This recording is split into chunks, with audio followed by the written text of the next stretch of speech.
Hello students, आज आपण 10th standard अल्जेब्राचा 4th लेसन फायनान्शियल प्लॅनिंगमधील प्रॅक्टिस सेट 4.4 पाहणार आहोत. त्यामधील क्वेश्चन नंबर 1 पहा. Market value of a share is ₹200. आपल्याला शेअरची मार्केट व्हॅल्यू दिलेली आहे, ते ₹200 आहे. If the brokerage rate is 0.3%. आपल्याला ब्रोकरेज रेट दिलेला आहे, किती आहे? 0.3%. Then find the purchase value of the share. आणि आपल्याला परचेस व्हॅल्यू काय करायची आहे? शेअरची फाइंड करायची आहे. आता हे एक्झाम्पल सॉल्व करण्यापूर्वी आपल्याला ब्रोकरेजची कन्सेप्ट समजून घ्यावी लागेल.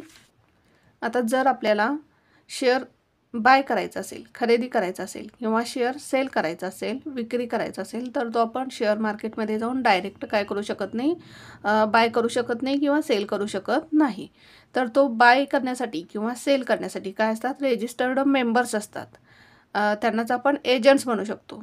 या एजंट्सच्या थ्रू किंवा काय असतात? ऑर्गनायझेशन असतात. या ऑर्गनायझेशन्स किंवा रेजिस्टर्ड मेंबर्स असतात, यांच्या थ्रू आपण काय करू शकतो? शेअर खरेदी करू शकतो किंवा विक्री करू शकतो. आता हे जे रेजिस्टर्ड मेंबर्स असतात, एजंट्स असतात किंवा ऑर्गनायझेशन असतात, त्यांनाच काय म्हणायचं? ब्रोकर. आता हे जे ब्रोकर असतात ते काय करतात? आपल्याला शेअर बाय करण्यासाठी किंवा सेल करण्यासाठी हेल्प करतात. आणि त्याच्यासाठी काय करतात? ते आपल्याकडून काही अमाऊंट घेतात. आणि ती जी अमाऊंट घेतात ब्रोकर, त्यालाच काय म्हणायचं? ब्रोकरेज. आपण त्यांना जी काही अमाऊंट देणार आहोत शेअर बाय करताना किंवा सेल करताना, त्या अमाऊंटला काय म्हणायचं? Brokerage. Brokerage is paid on the market value of the share. आता ब्रोकरेज हा काय केला जातो? मार्केट व्हॅल्यूवर दिला जातो. ब्रोकरेज हा काय करायचा? आपण नेहमी मार्केट व्हॅल्यूवर कॅल्क्युलेट करायचा आहे. आता बाईंग प्राईस. आता बाईंग प्राईस काढायची झालं तर कशी काढणार आपण? पहा, आपण काय करणार? शेअर जर आपल्याला बाय करायचा असेल, खरेदी करायचा असेल, तर तो आपण या ब्रोकरकडून खरेदी करणार. मग काय करणार? आपण या ब्रोकरला मार्केट व्हॅल्यू देणार, प्लस ह्या ब्रोकरला काय द्यावं लागेल? आपल्याला ब्रोकरेजसुद्धा द्यावा लागेल. म्हणजेच बाईंग प्राईस काय येईल?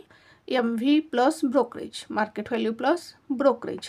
आता जर मला काय करायचं आहे? शेअर सेल करायचा आहे, विकायचा आहे, मग तो मी या ब्रोकरच्या थ्रू काय करणार आहे? तो सेल विकणार आहे. मग हा ब्रोकर काय करेल? तो शेअर विकेल आणि तो काय करेल? मला मार्केट व्हॅल्यू देईल. पण मार्केट व्हॅल्यू देताना तो काय करेल? त्याचा ब्रोकरेज त्यातून काय करेल? काढून घेईल.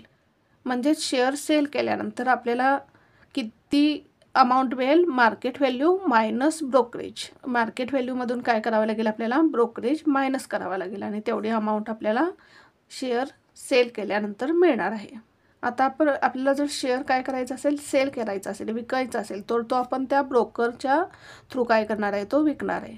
मग जर आपण शेअर सेल केला तर आपल्याला जी मार्केट व्हॅल्यू मिळणार आहे, त्या मार्केट व्हॅल्यूमधून आपल्याला काय द्यावं लागणार आहे? त्या ब्रोकरला ब्रोकरेज द्यावा लागणार आहे. म्हणजे सेलिंग प्राईस आपल्याला किती मिळेल? Market value minus brokerage. हे दोन फॉर्म्युले आपल्याला पाठ करायचे आहेत एक्झाम्पल सॉल्व करण्यासाठी. हे दोन फॉर्म्युले तुम्हाला माहिती पाहिजेत. Buying price is equals to MV plus brokerage आणि selling price is equal to MV minus brokerage. पहा, सॉल्व करू आपण एक्झाम्पल. आता आपल्याला गिवन काय काय आहे लिहून घेऊ आपण. गिवन काय दिलेलं आहे आपल्याला? Market value of share. शेअरची मार्केट व्हॅल्यू दिलेली आहे. Market value is equals to किती आहे? ₹200. ब्रोकरेज रेट दिलेला आहे. Brokerage is equals to 0.3%. आता प्रथम आपण ब्रोकरेज काढून घेऊ. Brokerage is equals to 0.3% of. Brokerage हा मार्केट व्हॅल्यूवर दिला जातो, म्हणून 0.3% ऑफ मार्केट व्हॅल्यू. 0.3 म्हणजेच काय? 0.3/100 into market value. Market value किती आहे? 200. येथे 20, येथे 20 कॅन्सल होतील, म्हणजेच 0.3 इंटू 2 किती येईल? पहा, 3 2 6, म्हणजेच किती येईल? ₹0.6.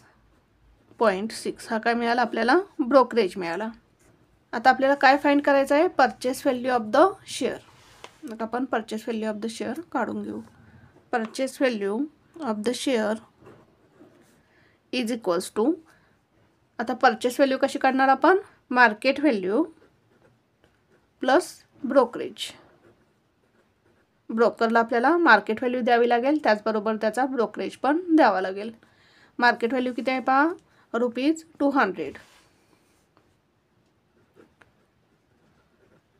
प्लस ब्रोकरेज किती आहे ₹0.6. आता 200 प्लस 0.6.